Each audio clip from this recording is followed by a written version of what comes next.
Dios te bendiga. Te doy la cordial bienvenida a este tiempo de la predicación de la palabra de hoy domingo. Te doy la cordial bienvenida a todos, a todas las familias. Los amamos.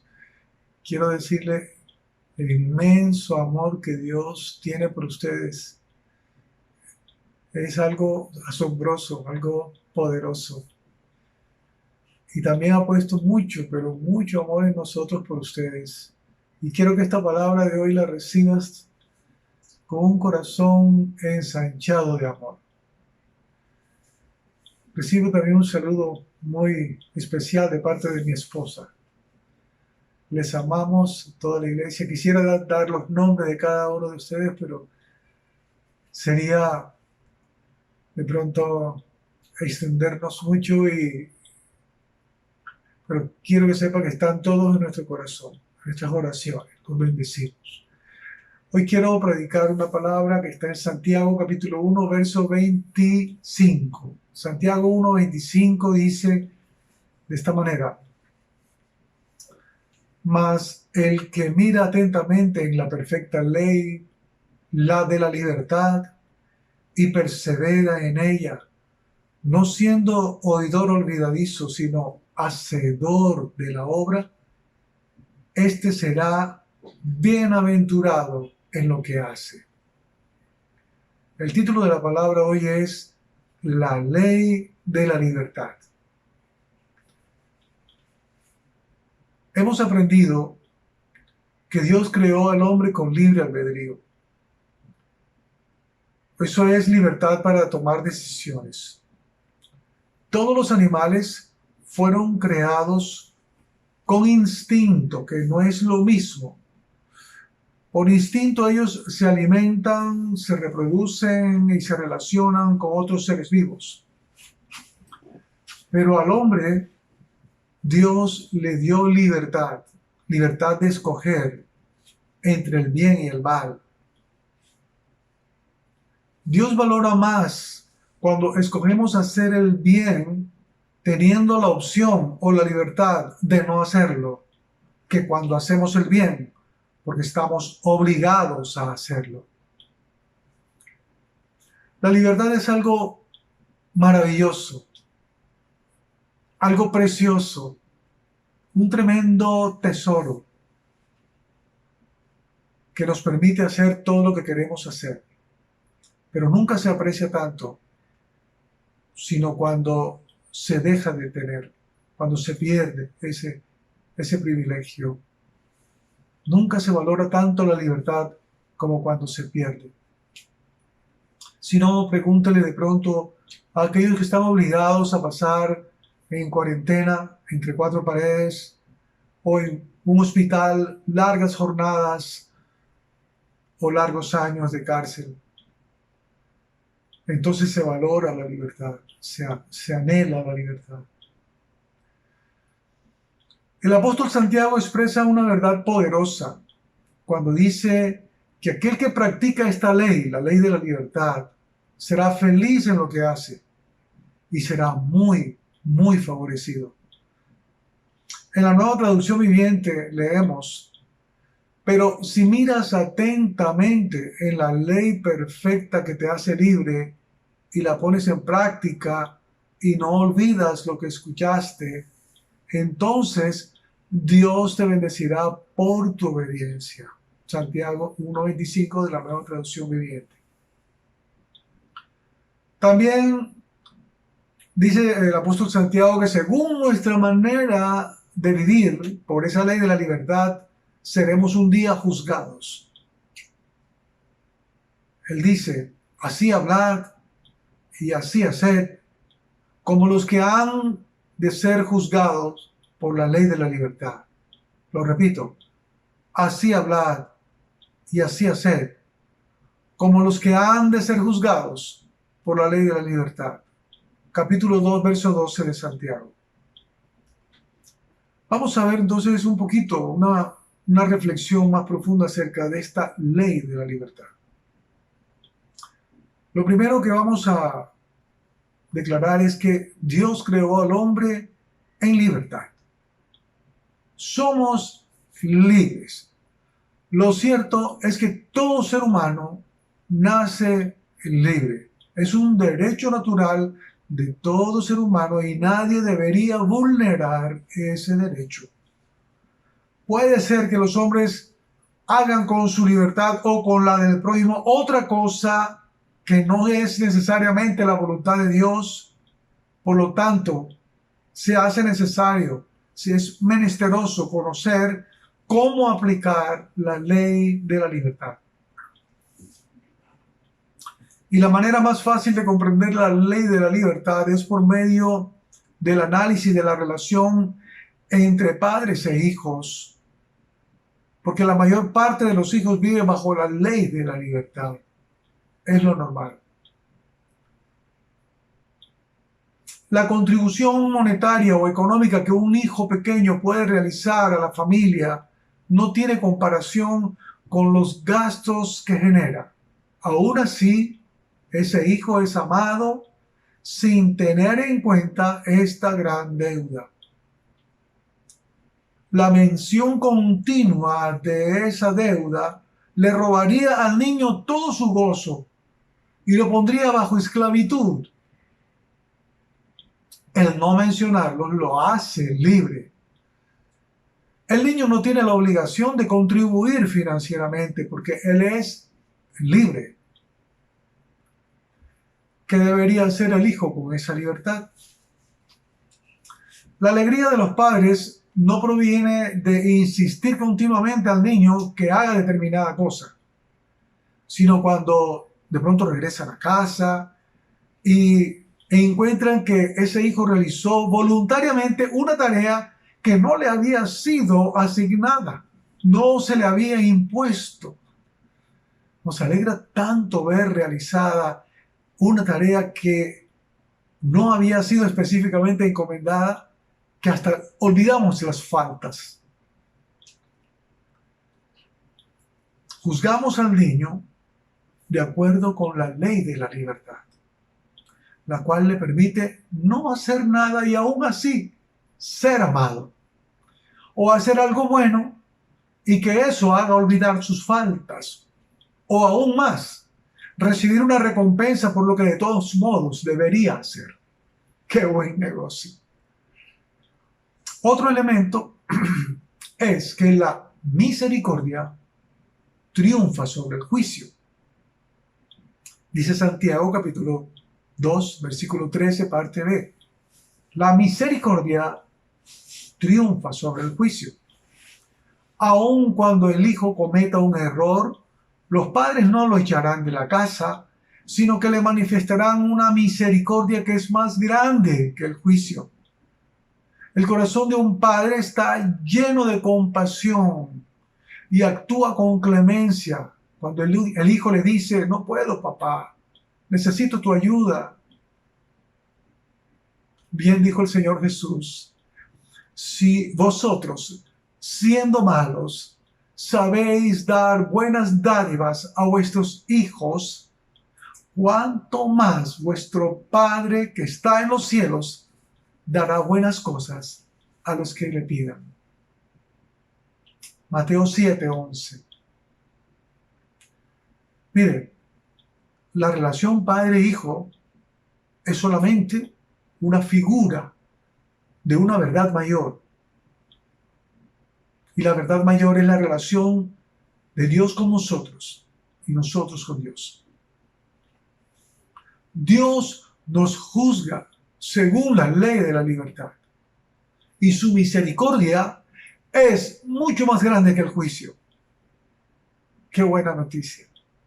Somos sus hijos por nacimiento. Dios nos acepta incondicionalmente por causa de la vida que está dentro de nosotros, que es su vida. Él nos dio mucho más de lo que nosotros alguna vez podíamos darle a Él a cambio. Por lo tanto, somos libres. Somos libres. Puedes declararlo: soy libre. Dios me hizo libre. Pero ¿qué haremos con nuestra libertad? Es la pregunta ahora. ¿qué haremos con nuestra libertad? Segunda carta del apóstol Pablo a los Corintios, capítulo 3, verso 17 dice: porque el Señor es el Espíritu, y donde está el Espíritu del Señor, allí hay libertad. Porque el Señor es el Espíritu, y donde está el Espíritu del Señor, allí hay libertad. Una necesaria reflexión es preguntarnos cómo estamos usando esa libertad. Porque la libertad también tiene límites. Dios creó a Adán y Eva con libertad, pero les puso límites en el huerto del Edén. Esto nos lleva a considerar nuestras relaciones con Dios y con mi prójimo, nuestro trato con mi Creador y con los demás. Hablemos primero de mi libertad respecto de los que me rodean. La primera manera en que debo utilizar mi libertad es tratando a los demás como Dios me trató a mí. Yo quiero vivir como un hombre que es juzgado conforme a la ley de la libertad y mostrar también misericordia a otros. Quiero reaccionar ante la hostilidad o la crítica de otros de la manera paciente con la cual Dios reaccionó a esas conductas que habían en mí también. Mi libertad respecto a mí mismo. No debo aprovecharme de la libertad y misericordia de Dios. ¿Qué pues diremos? Dice el apóstol Pablo. Preservaremos en el pecado para que la gracia sobreabunde. Romanos capítulo 6, verso 1. Eso sería aprovecharme de mi libertad. Pablo hace aquí una poderosa afirmación, o dos afirmaciones poderosas. No solamente Dios hará lo imposible por tenernos cerca de Él, su gracia, sino que Pablo también conocía personalmente el amor, el perdón y la paciencia de Dios. Y nos recuerda que no es correcto que nosotros abusemos del amor de un Dios tan grande, tan amoroso. Así como nos perturba ver a un niño que abusa del amor de sus padres al despreciar la libertad y la misericordia y al poner sus ojos únicamente en lo que puede obtener de ellos. El Dios de amor no se merece que nosotros nos aprovechemos de su gracia. No está bien. Dice el apóstol Pablo en Gálatas 5:13, porque vosotros, hermanos, a libertad fuisteis llamados, solamente que no uséis la libertad como ocasión para la carne, sino servíos por amor unos a otros. Sé que aunque camine en la carne, yo puedo volverme a Dios para experimentar su misericordia. Mis propios errores no me pueden separar de su gran amor. Pero el poder de su amor me constriñe, me persuade y me transforma para ser verdaderamente libre de toda esclavitud de la carne y del pecado. Más que por agradar a Dios, que es un hecho, una realidad, es un beneficio para mí mismo. Cuando nuestra carne busca satisfacción, es muy fácil pensar como hacen muchos. Encerraré a Dios en el armario y haré lo que desee y luego me arrepentiré. Eso es abusar de la libertad y la misericordia. Dice 1 Corintios 8:9, pero mirad que esta libertad vuestra no venga a ser tropezadero para los débiles. Cuando está hablando de los débiles, está hablando de los débiles en la fe, los más pequeños en la fe. Lo que yo haga con mi libertad puede dañar el corazón de una persona que apenas está comenzando su vida de la fe. Gálatas 5:1 dice, estad pues firmes en la libertad con que Cristo nos hizo libres. y no estéis otra vez sujetos al yugo de esclavitud.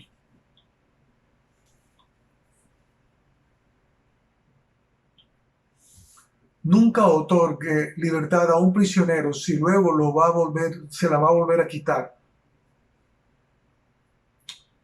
Cristo nos hizo libre de las obras y no debemos permitir que nadie nos haga volver a la ley, lo cual sabemos que no podemos cumplir. La ley no la podemos cumplir. La balanza está irrefutablemente inclinada a favor de Dios. Sin embargo, Él nos ama y eso lo resuelve todo.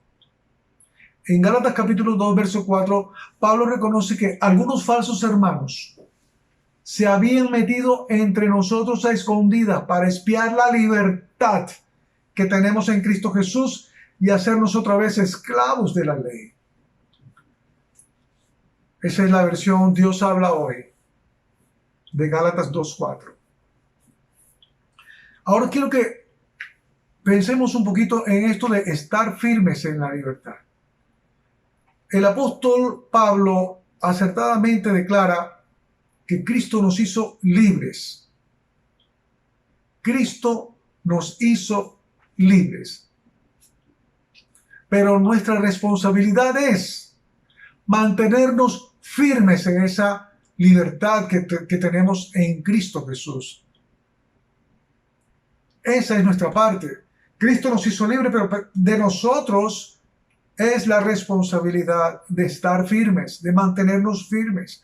Por eso Él dice, estad firmes en la libertad con que Cristo nos hizo libres.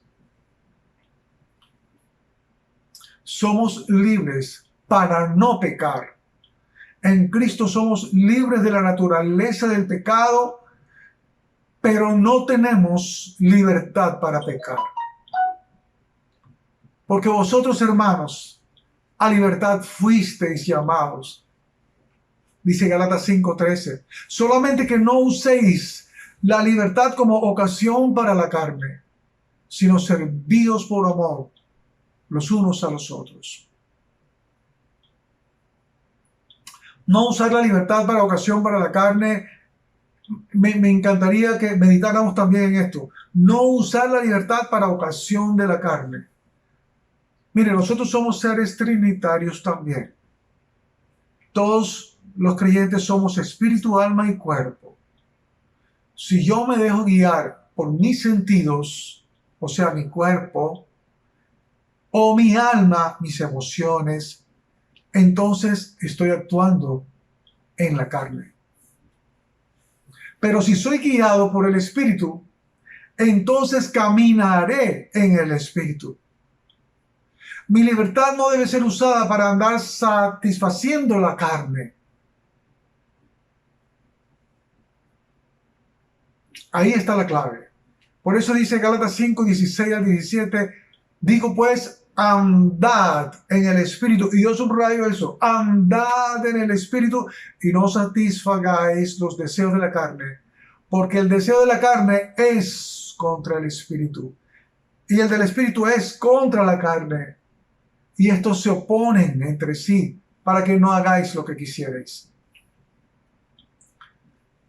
La frase andar en el Espíritu en el griego es peripateo, que significa una acción continua, permanente, de progreso, un sistema de vida, un caminar diario, constante, andar en el Espíritu. Es una actividad que no puede detenerse, es constante. ¿Y cómo se logra? ¿Cómo se logra andar en el Espíritu? Actuando de acuerdo a la palabra. Porque la palabra y el Espíritu Santo siempre van a estar de acuerdo. El uno con el otro. Nunca se contradicen. Por eso Jesús dijo en Mateo 4:4, no solo de pan vivirá el hombre, sino de toda palabra que sale de la boca de Dios. La palabra, por lo tanto, es la materia prima para nosotros poder andar en el Espíritu, llenarnos de la palabra, constantemente de la palabra. Finalmente, todo aquel que vive como quien es juzgado por la ley de la libertad desea proclamar, como dijo Isaías: el Espíritu del Señor Omnipotente me ha ungido para anunciar buenas nuevas a los pobres. Me ha enviado para sanar a los corazones heridos, a proclamar liberación a los cautivos y libertad a los prisioneros. Isaías 61, versículo 1, Nueva Versión Internacional. Algo nos impulsa a procurar que lo que nosotros hemos conocido sea también la experiencia de otros. La libertad y la misericordia nos acercan a los abatidos, a los quebrantados de corazón, a los cautivos, a los que están presos, para que ellos también puedan encontrar que la libertad de Dios nos alienta y nos levanta, nos hace totalmente libres. Restaura a los quebrantados y hace libre a los cautivos. Esa debe ser nuestra comida y nuestra bebida. Proclamar lo que recibimos. De gracia recibimos, dar de gracia. Hay mucha gente a nuestro alrededor que necesita ser libres, verdaderamente libres, y solamente Dios puede hacerlos libres a través de la libertad con que Cristo nos hace libres. Oramos. Padre, bueno, gracias te damos por tu preciosa palabra, porque a ti te agradó hacernos libres, porque para eso enviaste a tu Hijo, para eso fue a la cruz a sacrificarse por todos nosotros, por nuestra libertad, para darnos libertad de toda maldición, libertad de todo pecado, libertad de todo aquello que Adán perdió en el huerto del Edén. Gracias, Señor, porque tú nos haces verdaderamente libres, libres para vivir la vida abundante, la vida plena, la vida con propósito que tú tienes para nosotros, libres para decirle al pecado: no va más con mi vida, no va más en mi estilo de caminar diario, libres para no pecar. Gracias te damos, Señor Jesús, por tu victoria. Gracias, gracias, Señor, porque la misericordia triunfa sobre el juicio. En el nombre de Jesús te damos gracias. Y todos decimos amén y amén. Dios les bendiga y Dios les guarde.